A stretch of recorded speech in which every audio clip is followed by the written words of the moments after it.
ඒත් එක්ක අද අපි ඔයාලට කියලා දෙන්නේ අප උසස් පෙළ තොරතුරු සංවේදන තාක්ෂණ විෂයේ නිපුණතා මට්ටම 6 යටතේ 6.3 ඒකෙන් අපි කතා කරන්නේ සංඥා මූලාංග භාවිතයෙන් අංකිත දත්ත ආකේතනය කරන්නේ කෙසේද කියලා. ඒ යටතේ අපිට කතා කරන් තියෙන දේවල් තමයි දැන් ඔයාලට පේන්නේ. ඒ යටතේ බලාපොරොත්තු වෙනවා මූර්ජනය, ඒ වගේම අංකිත දත්ත ආකේතනය කරන ක්‍රම, ඒ වගේම දෝෂ හැසිරීම පිළිබඳව කතා කිරීමට බලාපොරොත්තු වෙනවා. අපි මුලින්ම බලමු මූර්ජනය කියන්නේ මොකක්ද කියලා.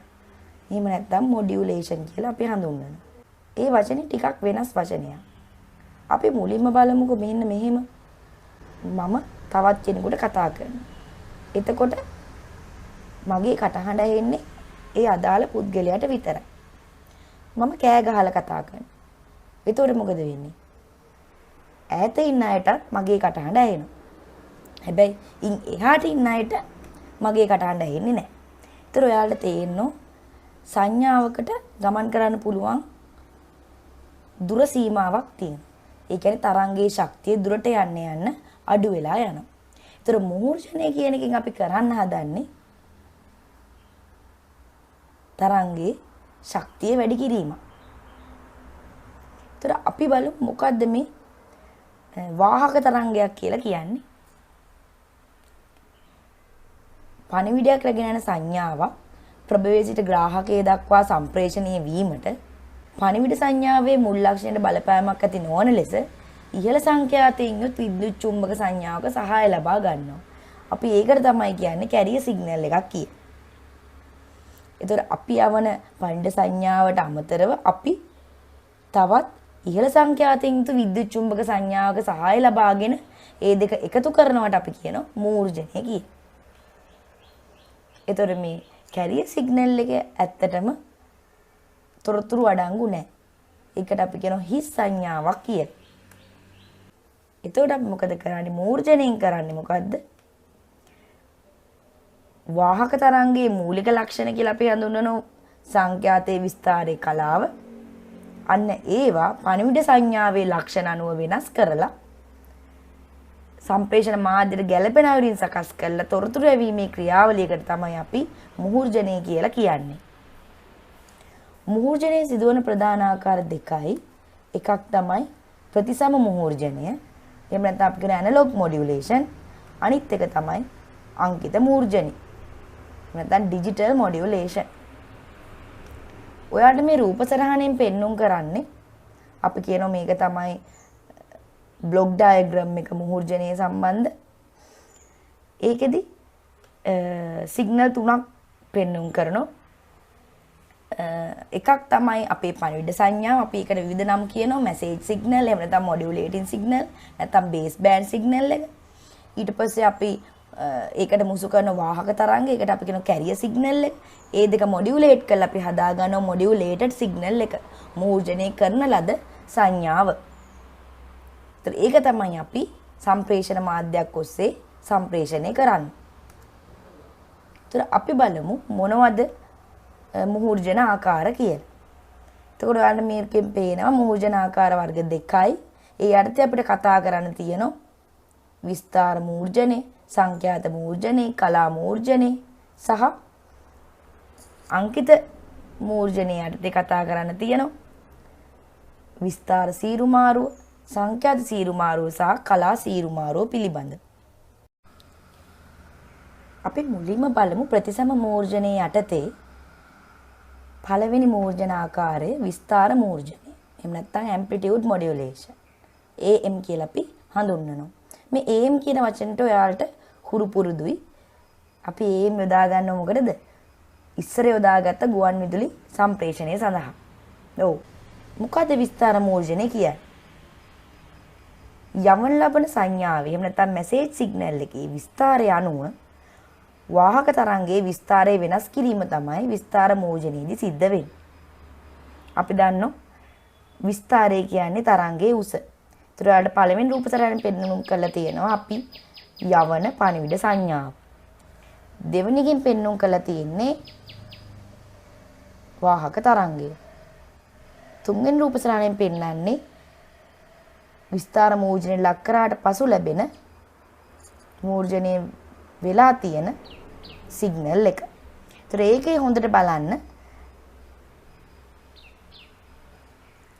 පණිවිඩ සංඥාවේ විස්තරයේ වැඩි තැන්වල තමයි මේ අවසාන සිග්නල් එකේ විස්තරය වැඩි.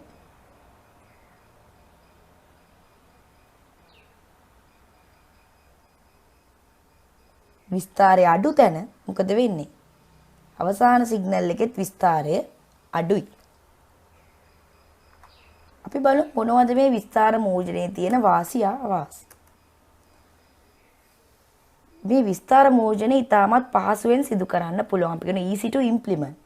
ඒ වගේම තමයි විමූර්ජනය කිරීම සඳහා ඒ කියන්නේ මූර්ජනය කර ක්‍රියාවලිය ආපසු කිරීම. රිවර්ස් එකට කිරීම. අපි කියන එකට විමූර්ජනය කියනවා. ඒ විමූර්ජනය සඳහාත් අවශ්‍ය වෙන්නේ ඉතාමත් සරල පරිපතයක්. ඒ නිසා අපි කියනවා AM receivers වලට යන පිරිවැය ඉතා අඩුයි. ඒ වගේම තමයි AM transmitters වල සංකීර්ණතාවයත් අඩුයි. සහ AM තරංගවල කලාප පළලත් ඉතා අඩුයි. ඒ වගේම තමයි මේ තරංග සම්ප්‍රේෂණයේදී ශක්තිය ඉතාමත්ම වැඩි ලෙස අපතේ යාම සිද්ධ වෙනවා. ඒ නිසා කාර්යක්ෂමතාවයේ අඩු මට්ටමක තමයි තියෙන්නේ. ඒ හේතුව හින්දා මෙහෙයුම් පිරිවැය වැඩියෙන් යනවා. මේකේ තවත් අවාසියක් තමයි මොකද්ද? බාහිර ශබ්ද එහෙම නැත්නම් ഘോഷාව එකතු වීම මේ තරංගවල වැඩි. ඊළඟට අපි බලමු මොකද්ද සංඛ්‍යාත මූර්ජනය කියලා කියන්නේ. එහෙම නැත්නම් frequency modulation එහෙම නැත්නම් FM. ඒකෙදි සිද්ධ වෙන්නේ යවන ලබන සංඥාව එහෙම නැත්නම් මැසේජ් සිග්නල් එකේ සංඛ්‍යාතයේ අනුව වාහක තරංගයේ සංඛ්‍යාතය වෙනස් කිරීමයි. මොකක්ද මේ සංඛ්‍යාතය කියලා කිව්වේ? අපි කලින් ඔයාලට කියලා දුන්නා සංඛ්‍යාතය කියලා කියන්නේ යම්කිසි කාලයක් තුලදී සම්පූර්ණ කරන ලබන තරංග ප්‍රමාණය. එතකොට ඔයාලට මේ පළවෙනි රූප සටහනෙන් පේනවා මේ අපි යවන පණිවිඩ සංඥා. දෙවෙනි රූපයෙන් පෙන්වන්නේ වාහක තරංගය. තුන්වෙනි රූප සටහනෙන් තමයි modulated signal එක පෙන්වන්නේ. FM තරංගය පෙන්වන්නේ. ඒතර මේකේ හොඳට බලන්න මේක අපි අඳිද්දි හැම වෙලේම විස්තරයේ වැඩි තැන තමයි මෙතන සංඛ්‍යාතයේ වැඩිපුර දක්වලා තියෙන්නේ. විස්තරය අඩු වෙනකොට සංඛ්‍යාතය තරංගයේ දිග ඇරිලා තියෙන්නේ. ඒ කියන්නේ සංඛ්‍යාතය අඩු වෙලා තියෙන්නේ. ඒ විදිහට තමයි අපිට මේ FM සිග්නල් එක ඇඳලා තියෙන්නේ. මේ FM සිග්නල් යොදාගන්නේ වැඩිපුරම ගුවන් විදුලි සම්ප්‍රේෂණය කිරීම සඳහා.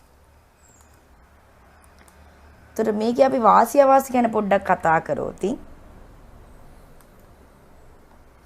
AM සිග්නල් වගේ නෙමේ FM සිග්නල් බාහිර ශබ්දයට ඔරොත්තු දීමේ හැකියාව වැඩි. ඒ නිසා අපි උසස් තත්ත්වයේ විකාශන සම්ප්‍රේෂණ සඳහා භාවිතා කරන්නේ මේ FM තරංග. ඒ වගේම තමයි සම්ප්‍රේෂකයේ තුල FM සංඥා විස්තරය කිරීමට අපි යොදා ගන්නවා රේඛීය නොවන ඇම්ප්ලිෆයර්. එහෙම නැත්නම් අපි කියනවා එකිනෙකට මුහුණලා පිහිටිය යුතු නැහැ මේ ඇම්ප්ලිෆයර් වලදී. ඒ වගේම තමයි AM සමග සංසන්දනය කරනකොට බලශක්ති පරිභෝජනය ඉතාමත් අවමයි. හැබැයි මේකේ උපකරණ සඳහා යන වියදම සහ සංකීර්ණතාවය වැඩි. ඊළඟට බලමු කලා මූර්ජනය කියන්නේ මොකක්ද කියලා. ෆේස් මොඩියුලේෂන් එහෙම නැත්නම් PM කියලා අපි හඳුන්වනවා. අපි බලමු තරංගයේ කලාව කියන්නේ මොකක්ද කියලා. මම පෙර වීඩියෝ එකත් ඔයගොල්ලන්ට කියලා දුන්නා මේ කලාව කියන්නේ මොකක්ද කියලා. කලාව කියන්නේ කෝණය. ඒ කියන්නේ යම්කිසි කාලයකදී තරංගයේ පිහිටීම දක්වන්නේ මේ කලාවේ. ඒතර කලා මෝචනයේ සිද්ධ වෙන්නේ අපි යවන පණවිඩ සංඥාවේ කලාවට අනුව වාහක සංඥාවේ කලාව වෙනස් කිරීම. ඒතර මේ රූප සටහනින් වලට පේනවා මුලින්ම පේන්නේ වාහක තරංගය. ඊළඟට පෙන්වුම් කරන්නේ අපි යවන පණවිඩ සංඥාව. එහෙම නැත්නම් මොඩියුලේටින් සිග්නල් එක. අවසානට පෙන්වුම් කරන්නේ කලා මෝචනයෙන් ලක් වුණාට පස්සේ ලැබෙන තරංගය. ඒතර මේකේ හොඳට බැලුවොත් අපේ යවන පණවිඩ සංඥාවේ විස්තරය වැඩි වෙන තැන තමයි කලාව උපරිම වෙන්නේ. ඊට පස්සේ විස්තරය අඩු වෙන මොකද වෙන්නේ? කලාව අඩු වෙගෙන යනවා. නැවතත් ආයි විස්තරය වැඩි වෙනකොට කලාව වැඩි වෙනවා. විතර කලාව කියන එක අපිට පෙන්වන්න බෑ. නමුත් සංඛ්‍යාතයේ වැඩිවීමක් ඔයාලට පෙන්වුම් කෙරෙන. සංඛ්‍යාත වැඩි විනයි කියන්නේ එකවර කෝණයේ වැඩිවීමක් සිද්ධ වෙනවා.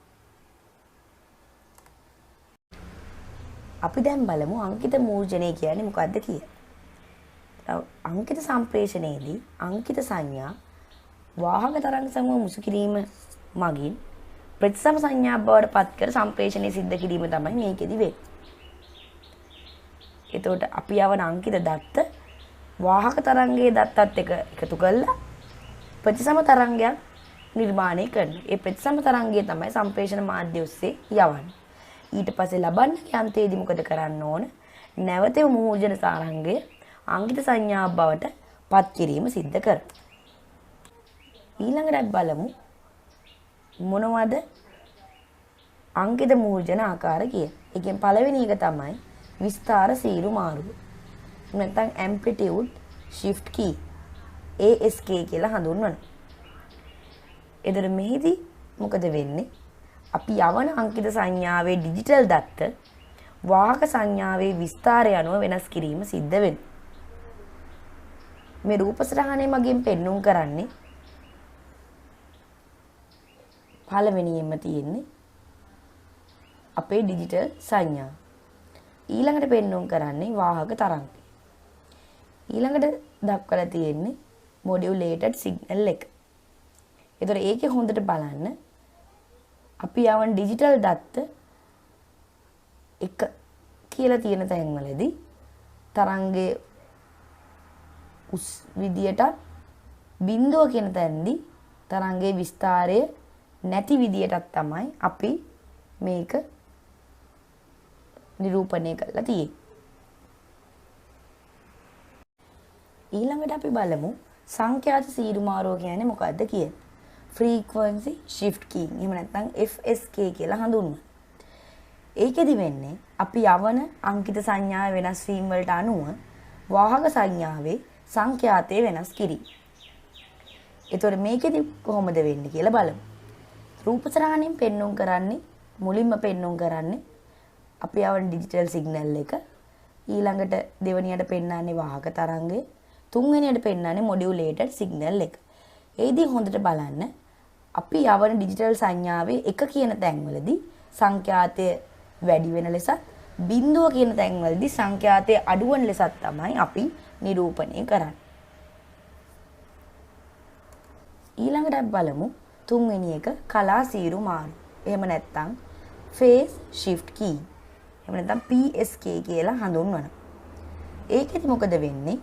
අංකිත සංඥාවේ වෙනස් වීම වලට අනුව වාහක සංඥාවේ කලා වෙනස් කිරීම තමයි සිද්ධ වෙන්නේ. එතකොට මේ රූප සටහනින් පෙන්වුම් කරලා තියෙන විදිහට අපි යවන ඩිජිටල් සිග්නල් එකේ එක කියන තැන්වලදී සංඥාවේ හැඩය එක ආකාරයකටත් බිඳුව කියන තැනදී තරංගයේ හැඩය ප්‍රතිවිරුද්ධ ආකාරයටත් පෙන්වුම් කිරීමක් මෙතෙන්දි සිද්ධ වෙනවා.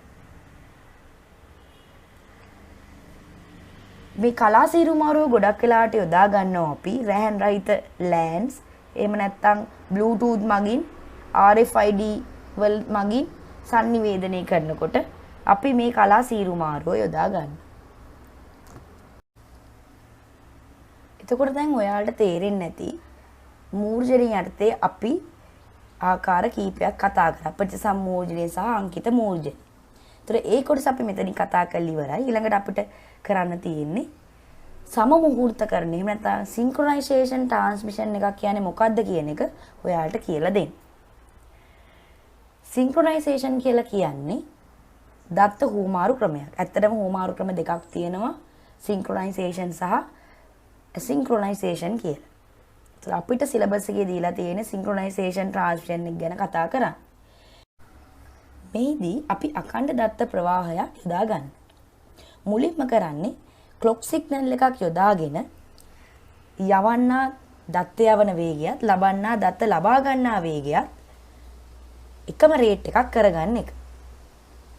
ඒකට අපි ක්ලොක් සිග්නල් එක යොදා ගන්නවා. මේ ක්ලොක් සිග්නල් එක ජෙනරේට් කරන්නේ ඉලෙක්ට්‍රොනික ක්ලොක් එකකින්. එතකොට මේකෙදි අපි දත්ත බ්ලොක් විදියට තමයි යවන්නේ. කියන්නේ දත්ත පැකට් හෝ රාමු විදියට තමයි යවන්නේ. අපි හිතමු දත්ත පැකට් එකක් 1 බයිට් එකක් න 1 බයිට් එකක් මුලින් යවනවා. ඊළඟට ඊළඟ බයිට් එක යවනවා. එතකොට දත්ත ලබන්න දන්නෝ මේ ඉන්නේ පළවෙනි බයිට් එක. මේ ඉන්නේ දෙවෙනි බයිට් එක. ඇයි එහෙම දැනගන්නේ? අර එයාගේ තියෙන ක්ලොක් එකයි යවන්න data transmit කරන ක්ලොක් එකයි පොදු ක්ලොක් එකක් තියෙනවා. එතකොට එකම වෙලාවකදී තමයි එයා දත්ත යවන වේගය සහ ලබා ගන්නා වේගය සමාන නිසා එයාට මේ එන්නේ පළවෙනි බයිට් එක මේ එන්නේ දෙවෙනි බයිට් එක කියලා හඳුනා ගැනීමේ හැකියාව තියෙනවා. අපි ඇසින්ක්‍රොනයිස් ට්‍රාන්ස්මිෂන් එකේදී හැම වෙලෙම වෙන්නේ පටන් ගන්න තැනයි අවසාන තැනයි කියන්න ඕනේ. මේක තමයි පටන් ගන්න මේක තමයි අවසාන කරන බිටුව කියලා. නමුත් සමමුහූර්තකරණයේදී අපිට එහෙම කිවීම අවශ්‍ය නැහැ. ටයිමින් සිග්නල් එකෙන් තමයි මේක කන්ට්‍රෝල් වෙන්නේ. ඒතර මෙහෙම අපි ට්‍රාන්ස්මිට් කරනකොට අපිට ඉතා විශාල දත්ත ප්‍රමාණයක් එකවර සම්ප්‍රේෂණය කිරීමේ හැකියාව තියෙනවා. ඒතර මේ රූපසරහණෙන් පෙන්눔 කරන්නේ ඒකයි data flow එක ආරම්භ කරද්දී සින්ක්‍රොනයිසේෂන් එකට දෙදෙනාම එකඟ වෙලා තියෙන්න ඕන. ඊට පස්සේ තමයි අපි data යවන්නේ. එතකොට අපි සමමුහූර්තකරණය කියලා කියන්නේ අඛණ්ඩ දත්ත ප්‍රවාහයක් හෝරා සංඥා මගින් නිශ්චිත කාල නියමයන් පවත්වා ගනිමින් සම්ප්‍රේෂකය සහ ලබන්නා අතර නිවැරදිව දත්ත සම්ප්‍රේෂණය වන බව සහතික කරන ක්‍රමයක් විදියට අපිට හඳුන්වන්න පුළුවන්. ඊළඟට අපි බලමු සංඥා කේතන ක්‍රම මොනවද කියලා. එහෙම නැත්නම් සිග්නල් එන්කෝඩින් ස්කීම්ස් කියන්නේ මොනවද කියලා. සිග්නල් එන්කෝඩින් එහෙම නැත්නම් සංඥා කේතනය කියලා කියන්නේ විවිධ මෝල්ටියතා මට්ටම් හෝ ධාරා මට්ටම් පාවිච්චි කරලා අංකිත සංඥාවල 1 සහ 0 කියන දත්ත නිරූපණය කිරීමේ ක්‍රියාව. ඒතර මේ සඳහා විවිධ කේතන ක්‍රම පාවිච්චි කරනවා.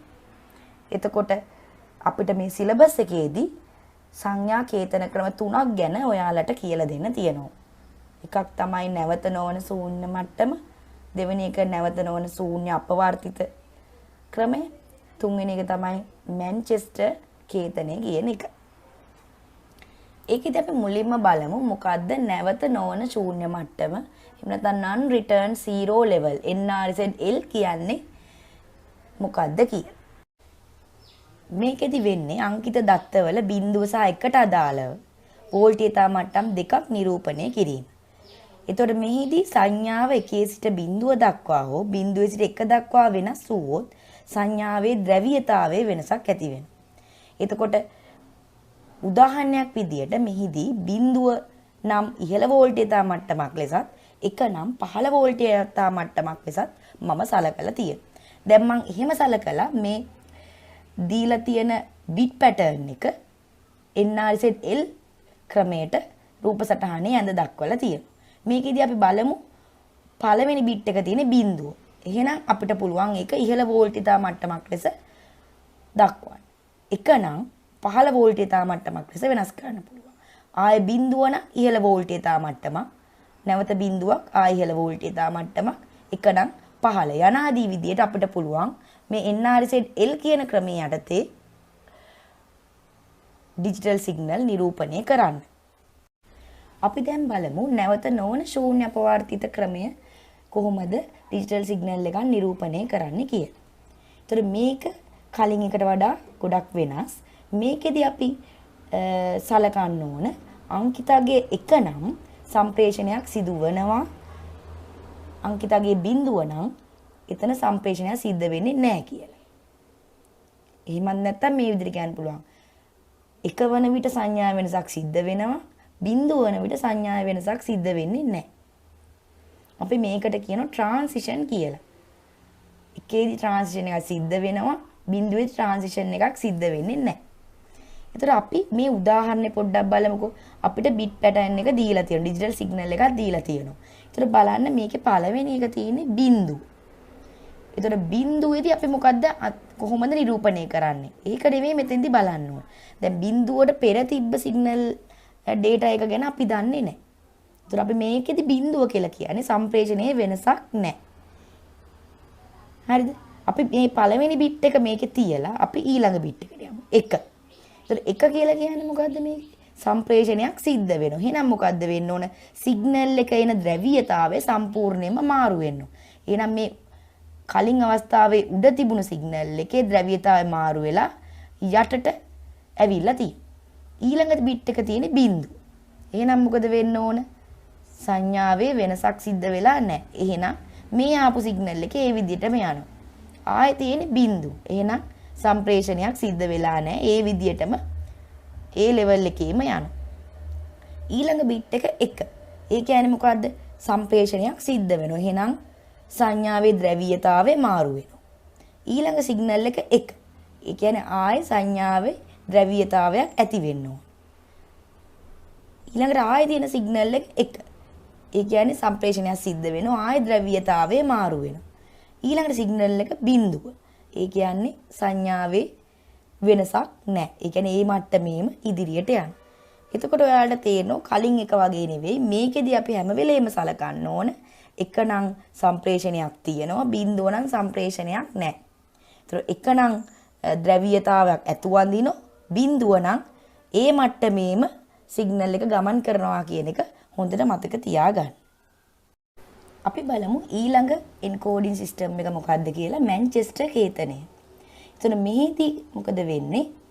සාමාන්‍යයෙන් එක් බිටුවක් සම්ප්‍රේෂණය කරන්න ගතවන කාලේ අපි කොටස් දෙකකට බෙදා ගන්න. සමාන කොටස් දෙකකට. ඒතර පළවෙනි භාගය තුල වෝල්ටේජතාවය එක් මට්ටමක පවතිනවා. දෙවෙනි භාගයේදී වෝල්ටේජතාවය අනෙක් මට්ටමට ගමන් කරනවා. ඇත්තටම මේකෙදි බිටුවගේ එක නිරූපණය කරන්නේ පහළ සිට ඉහළට. වෝල්ටේජතාව විචලනයක් විදියට. කියන්නේ බිංදුවේ සිට 1 දක්වා වෝල්ටේජතාව විචලනයක් ලෙස. බිංදුව නිරූපණය කරන්නේ ඉහළ සිට පහළට. වෝල්ටේජතාව විචලනයක් විදියට. දැන් උදාහරණයක් විදියට මේක අපි බලමු. බිංදුව 1 බිංදුව 1 කියලා අපිට දත්ත ටික දීලා දෙනවා. අපි බලමු කොහොමද මේක නිරූපණය කරන්නේ කියලා. ඒතර බිංදුව නම් කොහොමද නිරූපණය කරන්න ඕන? 1 සිට බිංදුව. වෝල්ටේජතාව වැඩි තැන ඉඳලා අඩු තැනක් දක්වා. 1 නම් කොහොමද නිරූපණය කරන්නේ? වෝල්ටේජතාවය පහළ සිට ඉහළට. ආයි බිංදුව නම් මොකද කරන්න ඕන? ඉහළ සිට පහළට. ආයමත් බිංදුව නිසා ඉහළ සිට පහළට. ආයමත් 1 නිසා පහළ සිට ඉහළට. ආයි එක තියෙනවා නම් පහළ සිට ඉහළට. ඒ අනාදී විදියට අපිට මේක ඉතාමත් සරලයි මේ මැන්චෙස්ටර් එන්කෝඩින් එක නිරූපණය. මතක තියාගන්න තියෙන්නේ එක නිරූපණය කරන්න ඕන පහළ සිට ඉහළට කියන එකත් බිංදුව නිරූපණය කරන්නේ ඉහළ සිට පහළට වෝල්ටේජතාව විචලනයක් විදියට. ඒක තමයි ඔයාලට මතක තියාගන්න තියෙන්නේ. ඒක මතක තියාගත්තොත් දීලා තියෙන ඕනෑම පැටර්න් එකකට අදාළව මැන්චෙස්ටර් එන්කෝඩින් එක අඳින්න ඔයාලට පුළුවන්කම තියෙනවා. අපි ඊළඟට කතා කරන්න යන්නේ දෝෂ හැසිරවීම. ඒ කියන්නේ දත්ත සම්ප්‍රේෂණයේදී හැම වෙලාවෙම සම්පූර්ණ දත්ත ප්‍රමාණයම ග්‍රාහකයාට sannivedanaya නොවීමට ඉඩ තියෙනවා. ඒ කියන්නේ දත්ත හානි වීමේ හැකියාවක් පවතිනවා. ඒකට හේතු විදියට සමහරට ഘോഷාවක් එහෙම නැත්නම් පවර් සර්ජ් එකක් නැත්නම් රේඩියෝ ඉන්ටර්ෆියරන්ස් එකක් ආදී විවිධ හේතු නිසා සම්ප්‍රේෂණයේදී අපි යවන දත්ත වෙනස් වෙනවා. මේවට අපි කියනවා දෝෂ කියලා.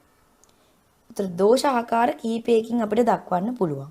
බොහෝ වෙලාවට වෙන්නේ අපි යවන මුල් පණිවිඩයේ තියෙන දත්ත එක බිඳුවටත් බිඳුව එකටත් මාරු වෙනවා. අපි ඒකට කියනවා බිටු පැකිලී යාම සිදු වෙනවා කියලා.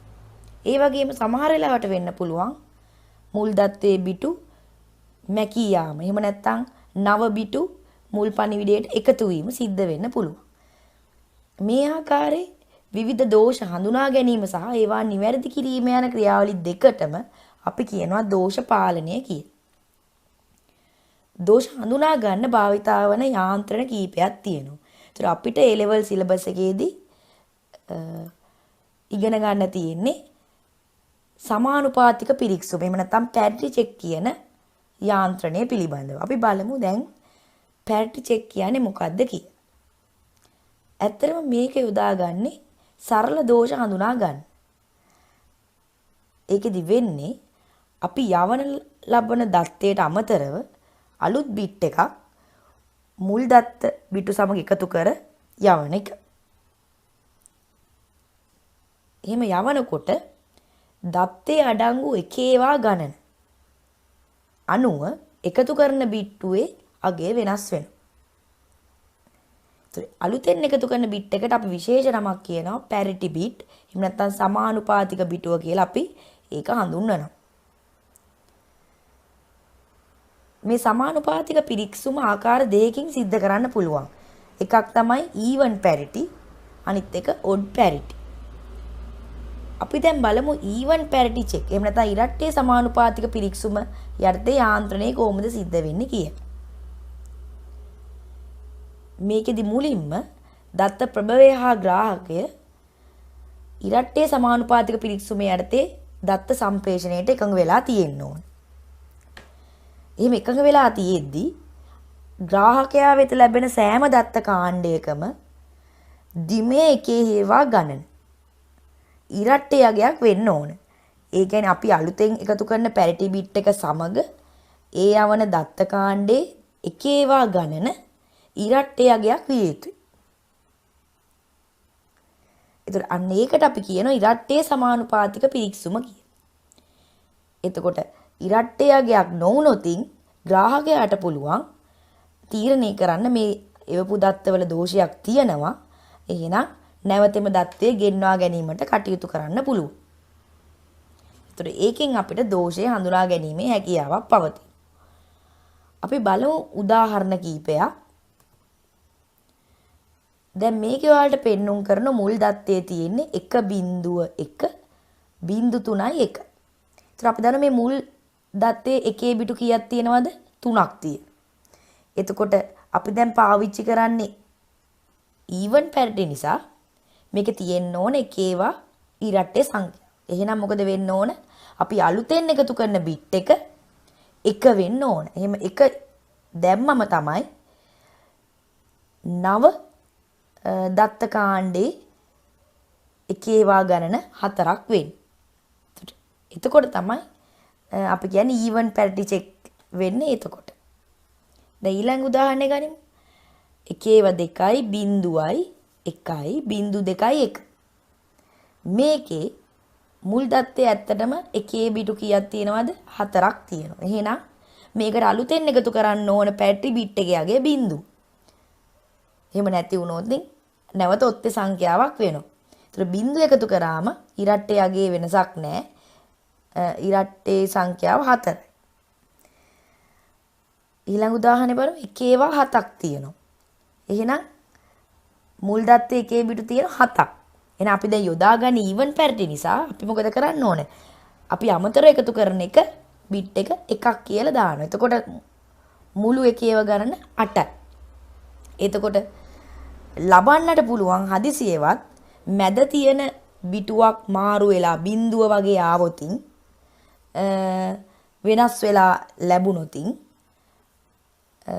ග්‍රාහකයාට පුළුවන් චෙක් කරගන්න මේක නිවැරදි දත්ත ප්‍රවාහයක්ද නැද්ද කියලා.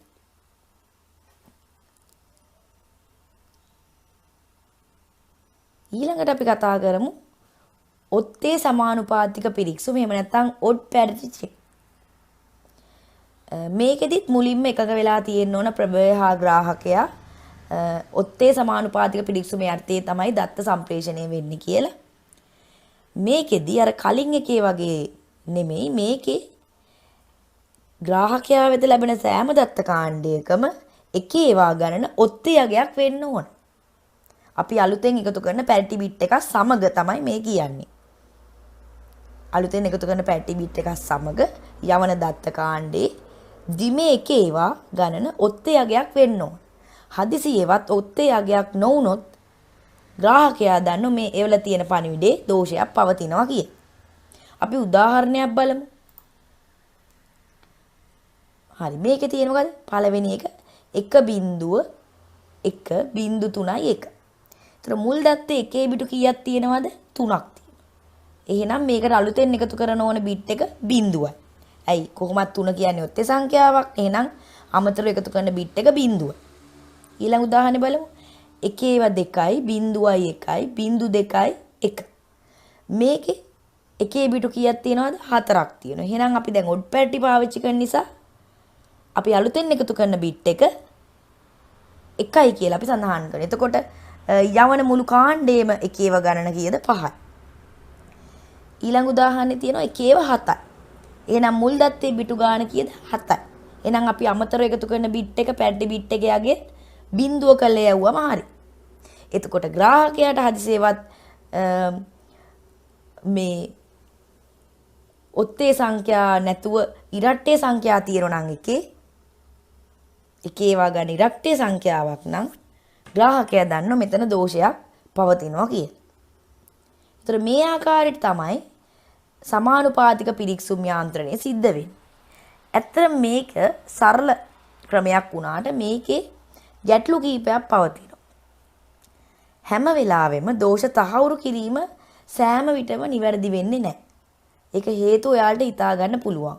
ඒ කියන්නේ අතරමඟ සිදු වුණු දෝෂ හඳුනා ගන්න බෑ. අපි බලමු මොකද්ද මේ කියලා. උදාහරණයක් ගන්න. අපි හිතමු even parity bit check එකෙන් තමයි අපි දෝෂ හඳුනා ගන්න උපයෝගී කරගන්න. ඒකෙදි අපි හිතමු මුල් දත්තේ මම යවනවා 1.2.0යි 1.2.1. දැන් ඇත්තටම මේකේ කීව කීයක් තියෙනවද? 5ක් තියෙනවා. එහෙනම් අලුතෙන් එකතු කරන බිට් එක මොකක් වෙන්න ඕනද? අපි ඉරට්ටේ යොදා ගන්න නිසා අනිවාර්යෙන් ඉරට්ටේ සංඛ්‍යාවක් හදා ගන්න නම් මේකේ පැරිටි බිට් එක 1 වෙන්න ඕන. ඒ කියන්නේ දෝෂයක් ඇති වුනේ නැත්නම් අපිට ලැබෙන්න ඕන දත්තේ තමයි ඇත්තටම 1.3යි 1.1යි කියන එක. නමුත් හිතන්නකෝ මගදී මොකක් හරි නොයිස් එකක් නිසා ලැබුණු දත්තය 1.2.1.2.2 ලෙස වෙනස් වුණා. එතකොට මොකද මෙතන වෙලා තියෙන්නේ? දැන් මෙයා බලන්නේ even පැරිටි චෙක්. ඇත්තටම බැලුවොත් දැන් මෙතනත් 1.4ක් තියෙනවා. ඒතර ග්‍රාහකයාට හිතා ගන්න පුළුවන්ද මෙතන වැරද්දක් සිද්ධ වෙලාද කියලා? බෑ. ඒ මොකද වෙලා තියෙන්නේ? ග්‍රාහකයා හිතන්නේ මේක නිවැරදි දත්තයක් ලෙස ග්‍රාහකයා බාර ගන්නවා. ඇයි? එකේව ගන්න ඉරට්ටේ හින්දා. ඒතර මේ වගේ අතරමැදි වෙන දෝෂ අපිට හඳුනා ගැනීමේ හැකියාව නැහැ මේ සමානුපාතික පිරිසුම් යාන්ත්‍රණයේදී. ඒ කියන්නේ දෙසරයක් එකම වැරද්ද වුණාම මේකෙන් දෝෂය හඳුනා ගන්න බැරි වෙලා යනවා. අනිත් දේ තමයි මේකේ තියෙන ගැටලුව කුමන බිටු අසත්‍යද කියලා දැනගන්න ක්‍රමයක් නැහැ. දෝෂය තියෙන්නේ කොතනද කියලා හරියාකාරව හඳුනා ගන්න හැකියාවක් මේ යාන්ත්‍රණයේදී නැහැ. ඔන්න ඕක තමයි සමානුපාතික පිරික්සුම් යාන්ත්‍රණය.